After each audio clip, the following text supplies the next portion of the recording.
আমি যাকে বিয়ে করেছিলাম মানে আমার স্বামীর একটা 10 বছরের মামাতো ভাই ছিল। সেই 10 বছরের মামাতো ভাইটা আমার দিকে এক অন্যরকম দৃষ্টিতে তাকিয়ে থাকত, যেন আমার কাছে তার কিছু চাওয়া। কিন্তু একদিন হঠাৎ ছেলেটি বলল, আমাকে আপনি স্নান করিয়ে দেবেন। আমি ভাবলাম তার বয়স 10-এর, নিজেই স্নান করতে পারে, কিন্তু আমাকে দিয়ে স্নান করাতে চায় কেন? ছেলেটি কান্না করে বলল, আমার মা থাকলে আমাকে কি স্নান করিয়ে দিত। তার কথা শুনে আমার কিছুটা তার প্রতিমা হলো। কিন্তু স্নান করাতে গিয়ে যে ঘটনাটা মাত্র 10 বছরের ছেলে আমার সাথে ঘটিয়েছিল তা শুনলে আপনার মাথা ঘুরে যাবে। তাহলে শুনুন, গল্পটি বলি। আমার নাম সবিতা। আমার স্বামীর নাম অলি। আমি কিছুদিন যাবত লক্ষ্য করছি আমার রুমে প্রতি রাতে 10 বছরের একটা ছেলে আমার রুমে ঢুকে। সেই কম বয়সী ছেলেটি আমার সাথে কি করতে চায় এবং আমার কাছে কি চায়, কিন্তু আমি চোখ মেলে তাকাতেই আমি আর তাকে দেখতে পাই না। কিন্তু দরজা জানালা তো ভিতর থেকে লাগানো, তাহলেই রুমে কিভাবে আসলো সে? ছেলেটি তখন সেখানেই দাঁড়িয়ে আছে। সবিতা ভাবলোকে ছোট্ট বালকটি আমার রুমে কি করছে। ছবিটা এইভাবে তার পিছনে থাকা বেড সুইচটা অন করে এবং যে সামনে তাকায় দেখে যে তার এখন রুম সম্পূর্ণ খালি, কেউ নেই তার রুমে। কিন্তু একটু আগেই যাকে দেখতে পেল সে কি ছিল তাহলে? ভাবতেই যেন ছবিটা খুব ভয় পেয়ে যায়। তার শরীর ঘামতে থাকে। এটা এমনিতেই শীতের মৌসুম। সঙ্গীতার কপাল বেয়ে ঘাম পড়তে থাকে। সে ভাবেই এটা কোনো ভূতদস্ত। পাশের রুমেই তার বাবা মা ঘুমিয়ে আছে। চিৎকার দিলে হয়তো এখনই উঠে আসবে। কিন্তু সবচেয়ে বড় কথা হচ্ছে, এটা যদি আমার বিভ্রান্তি হয়ে থাকে তাহলে সবাই আমাকে নিয়ে উপহাস করবে। কেননা আমি একজন ডাক্তার। তার কাছে ভূত বলতে কিছুই নেই এখানকার যুগে। আর মাত্র কয়েকদিন পর সে নিজেই নিজের হবু স্বামী অলির সাথে একটা ছোট্ট ক্লিনিক খুলতে যাচ্ছে। বলি, নিজেও একজন ডাক্তার। তাদের প্রেম 2 বছর আগে শুরু হয়েছে, যখন তারা মেডিকেলে সেকেন্ড ইয়ারে পড়ে। সবিতা পড়াশোনায় খুবই তীক্ষ্ণ মেধাসম্পন্ন ছিল, কিন্তু ক্লাসের বাইরে সে কারো সাথে একটা কথা বলতো না। সব সময় যেন মনমরা হয়ে থাকত। কিন্তু অলি মনে মনে সুবিধাকে খুব ভালোবাসত। যদিও অনেকবার সবিতা অনেকে রিজেক্ট করে দিয়েছিল, কিন্তু অলিও ছিল নাছোড়বান্দা। সবিতাকে ভালোবেসে যাচ্ছিল। ফলশ্রুতিতে সব গল্পের শেষের মতো এক সময় সবিতা অলির কাছে হেরে যায়। এদিকে বর্তমানে সবিতা রুমে কাউকে না পেয়ে কিছুটা হতভম্ব হয়ে যায়। তাই এতক্ষণ ভাবনার জগতে ডুবেছিল। তার ভাবনার বিচ্ছেদ ঘটে। একটা অদ্ভুত রকমের বিড়ালের আওয়াজ। বলে রাখা ভালো, এই বিড়ালটা 10 বছরের ছেলেটি আমার রুমে বিড়াল ছেড়ে দিয়েছিল আমাকে হয়তো ভয় দেখানোর জন্য। এর মাধ্যমে ঘাড় ঘুরিয়ে একটু নিচে তাকাতেই দেখল কালো রঙের একটা বিশাল ছবি তার দিকে তাকিয়ে আছে। সবিতা বুঝতে পারছিল কিছুটা, এটা 10 বছরের ছেলে কাজ। কিন্তু কেন সে আমার সাথে এরকম ভয় দেখানোর চেষ্টা করে? অবশ্যই এর পিছনে কোনো রহস্য আছে। আমি ভয় পেয়ে গেলাম বিড়ালটি দেখে। আমি ভয় পেয়ে দূরে মা বাবাকে পাওয়ায় 2 হাত দিয়ে জড়িয়ে ধরি আমি। না কি হয়েছে জানতে চাইলে আমি সব কিছু বলি। মা বাবা দুইজনই সবিতা রুম দেখার জন্য আসে, কিন্তু তারা সেই ছেলেটি কিংবা সেই বিড়ালটি কোনটিকে খুঁজে পায় না। জানালাও লাগানো। তাই তারা এক প্রকার নিশ্চিত হয়ে যায় যে তাদের মেয়ে দুঃস্বপ্ন দেখেছে। মা বাবা আমাকে বুঝিয়ে চলে গেল। রুমে শুধু বসে রইলাম আমি। চারদিকে আবার নিজের 2 চোখ বুলিয়ে নীল মন্দির সবকিছু দেখতে লাগল। সবিতা নিজেও বুঝে নিল যে এটা শুধু তার দুঃস্বপ্ন ছাড়া কিছুই ছিল না। তাই সে নির্বিঘ্নে আবার শুয়ে পড়ল। পরের দিন সকালে সবিতার ঘুম ভাঙে জলের ফোনে। এটা যেন এখন রুটিন হয়ে গেছে। রোজ সকালে সবিতার ঘুম ভাঙানোর দায়িত্বটা যেন আমি নিজেই নিয়েছে। সবিতা পাশে থাকা ফোনটা তুলতেই বলতে লাগল, কি করছো তুমি? এই তো বিছানায় শুয়ে শুয়ে চাঁদ দেখি। এই তোমাদের বাসার ছাদ ফুটো হয়ে গেছে নাকি? না হলে বিছানায় বসে চাঁদ কিভাবে দেখো? আরে বোকা, আমি তো মজা করেছি। তাছাড়া এই দিনের বেলায় চাঁদ কোথায় পাবো আমি? ওহ তাই তো, থাকার হাসতে হবে না। কি বলবে বলো, আমার ফ্রেশ হতে হবে। চলো না আজ আমরা দেখা করি। কতদিন হয়ে গেল দেখা করি না। দেখা হলে গল্প করতে পারবো, মনটা হালকা হবে। শুধু ফোনে কথা বলার সময় পার করে দিন। পরশুদিন ও তো দেখা করলাম, আর আগামীকাল কালই তো আমাদের দিয়ে। ওহ বুঝেছি। আমি কি বোঝাতে চেয়েছি তুমি বুঝে ফেলেছ। ঠিক আছে, আসব। এখন বাই। বলেন। সবিতা ফোনটা কেটে দিল। শেষ হয়ে খাবার খেয়ে নিয়ে বেরিয়ে পড়ল যেখানে অলি আর সবিতা রোজ দেখা করে আসছে। সবিতাদের কোনো গাড়ি নেই, তাই সবিতা রিকশা ব্যবহার করছে। পার্কের সামনে নামতে দেখে ওই দাঁড়িয়েছে। দুজনে মিলে ভিতরে গিয়ে বসে গল্পগুজব করছে। হঠাৎ করে সবিতা নিজের ভিতর কিছুটা অস্থিরতা অনুভব করতে থাকে। নিজের ভালোবাসার মানুষ, নিজের হবু স্বামীর সাথে সদ্য হাসি খুশি করা মেয়েটা যেন নিমেষেই কিছুটা অস্থিরতা অনুভব করছে। এই অস্থিরতা কিসের চাইতেও যেন মনে করতে পারছেন না সুবিধা। পুলিশ অভি তার এই দিকটা খুব ভালোভাবে লক্ষ্য করল। সে কিছু না বলে শুধু সবিতার এমন দশা দেখে যাচ্ছে। হঠাৎ একজন পর্যবেক্ষক এসে অলির সামনে বলল, স্যার গোলদাতা দেন, আজ 2 দিন ধইরা কিছু খাই না। ফলে নিজের মানিব্যাগ থেকে 100 টাকার একটা নোট বের করে দেয়। কিন্তু এদিকে সুবিধার সামনে দাঁড়িয়ে থাকা এই লোকটিকে এক নজরে দেখে যাচ্ছে। তার যেন চোখের পাতা পড়ছে না।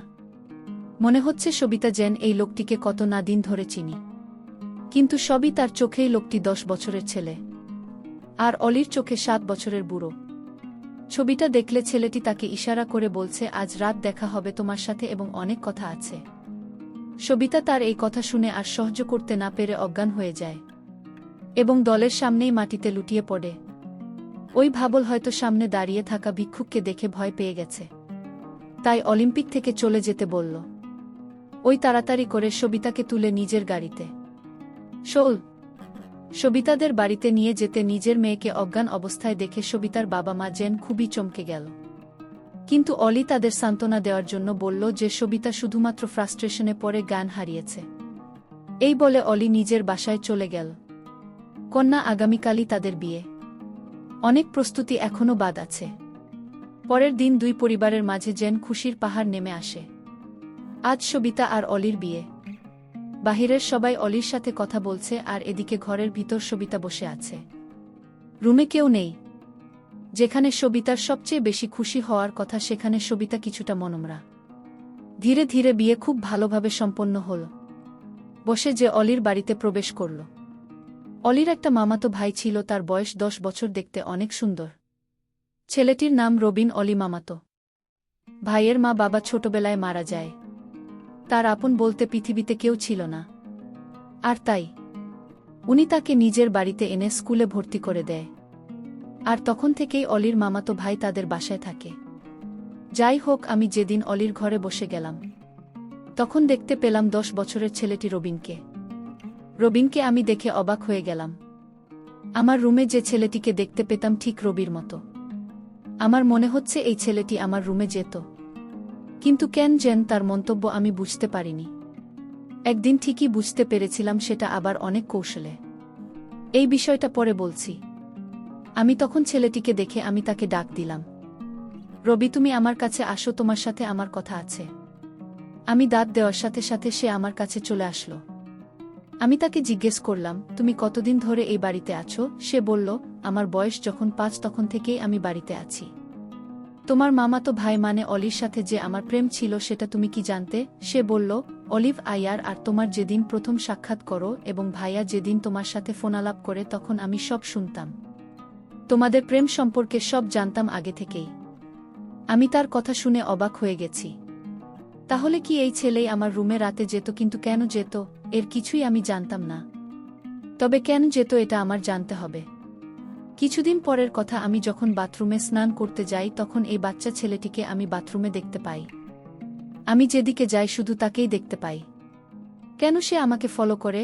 আমার কাছে কি চায়? ছেলেটি আমার দিকে বাজে দৃষ্টিতে তাকিয়ে থাকত। আমি তাকে জিজ্ঞেস করলাম, তুমি এভাবে তাকিয়ে কি দেখছো? সে বলল, আমি কিছুই দেখি না। তবে তোমার প্রতি আমার কেন এত মায়া লাগে জানি না।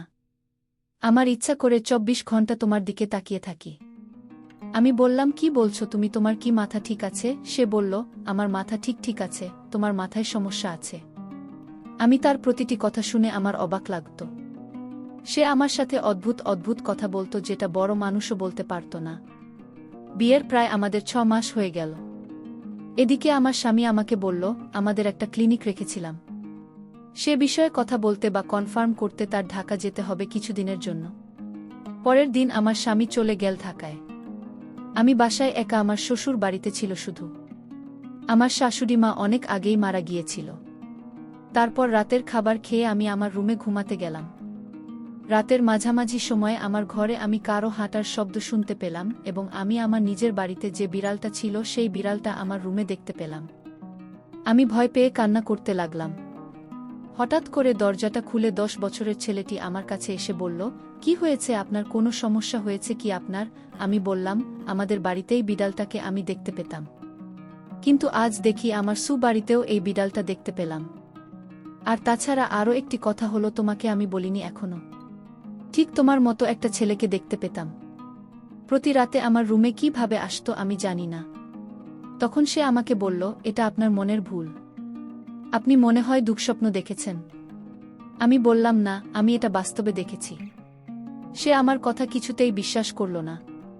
এর পরের দিন আমি স্নান করতে গেলাম। তখন ছেলেটি আমাকে বলল, "আমায় একটা কথা লাগবে।" আমি বললাম, "কি কথা?" সে বলল, "আমার মা আমাকে গোসল করে দিতে, নিজে হাতে খেতে দিত। আমি আজ 4 বছর যাবত সেই স্নেহ থেকে বঞ্চিত। তাই যদি আপনি কিছু মনে না করলে আমাকে আপনি স্নান করিয়ে দিবেন এবং নিজ হাতে ভাত ও খাওয়াইয়া দিবেন।" আমি তার কথা শুনে অবাক হয়ে গেছি। আমি তখন তাকে সান্ত্বনা দিয়ে বললাম, "আরে বোকা, তখন তো তুমি ছোট্ট ছিলে। আর এখন তো তুমি বড় হয়েছ। এখন তুমি নিজে নিজে স্নান করতে শিখেছ, নিজ হাতে খাইতে শিখেছ। এখন তো তুমি বড় হয়েছ।" আমার কাছে তার এই চাওয়াটা আমার কাছে যেন অদ্ভুত লাগল। সে নিজেই পারে স্নান করতে, কিন্তু আমাকে বলছে স্নান করিয়ে দিতে। সে বলল, "কোনো কিছু বলছি না যে আমি তাকে বলেছিলাম।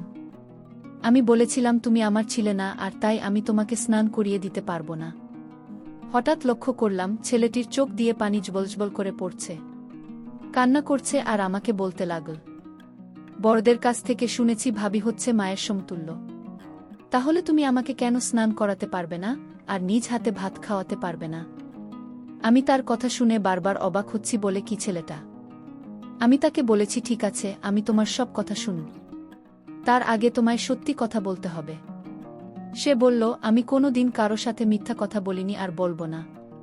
"আপনি বলেন, কি বলবেন?" তখন আমি তাকে জিজ্ঞেস করেছিলাম, "আমার বাড়িতে রাতে তুমি কি আমার ঘরে এই বিড়ালটি ছেড়ে দিতে এবং তুমি কি আমার রুমে যেতে?"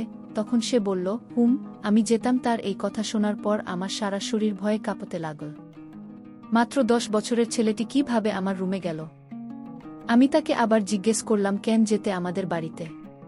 তখন সে বলল, "আগে আমাকে স্নান করিয়ে দাও, তারপর বলছি।" তার আগে আমি কিছুই বলবো না। তার একটাই কথা, তাকে স্নান করিয়ে দিতে হবে। আমি তাকে সন্দেহ করতে লাগলাম আর ভয় করতাম, কারণ তার যে কোনো উদ্দেশ্য আছে। আমি মনে মনে একটা সিদ্ধান্ত নিলাম তাকে পরীক্ষা করার জন্য। আমি তার মনের উদ্দেশ্যটা জানার জন্য আমি তাকে স্নান করাতে রাজি হলাম। আমি তাকে স্নান করাতে নিয়ে গেলাম। স্নান করার সময় সে কান্না করতে লাগল আর বলতে লাগল, "আমার মা বেঁচে থাকলে হয়তো তোমার মতো এভাবে স্নান করিয়ে দিত।" 10 বছরের সেই ছেলের কথা শুনে আমি অবাক হতাম। "ঠিক আছে, আজ তো তোমায় স্নান করিয়ে দিলাম, তোমার কথা রাখলাম, এখন বলো এই বিড়াল এবং আমার ঘরে তুমি কিভাবে যেতে?" তখন সে যে কথাটা বলল তা শুনে আমার মনে হলো আমার দম বন্ধ হয়ে আসছে। সে বলল, "আমার মা মারা যাবার পর আমি আমার মায়ের জন্য কান্না করতাম। আমি আমার মাকে কিছুতেই ভুলতে পারতাম না। আমার মায়ের মুখখানা সবসময় চোখে ভেসে উঠত।